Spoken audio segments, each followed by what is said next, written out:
Так шумно и задорно в детский сад номер 3 пришла широкая Масленица. 12 марта дети стали участниками праздника Масленицы. Солнышко в этот день уже совсем по-весеннему пригревало наряженных детей. Они с радостью проводили зимушку и попрощались с ней до следующего года. В свои права тут же вступила весна-красна.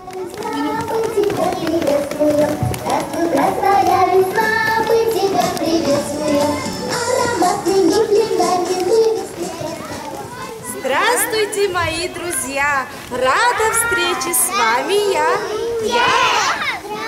весна-красна, бужу землю ото сна. Свои права весна вступай, природой править начинай, а мне пора.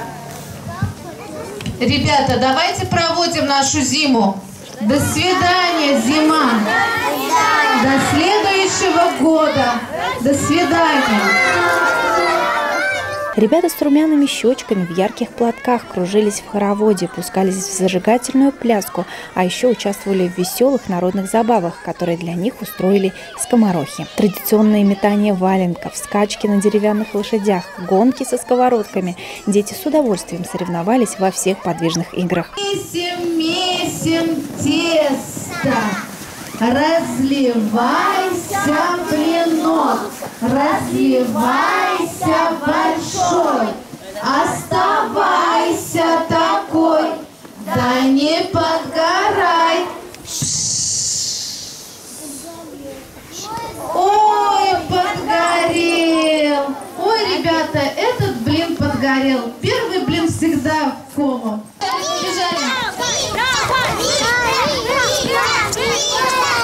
Передаем. Кто быстрее?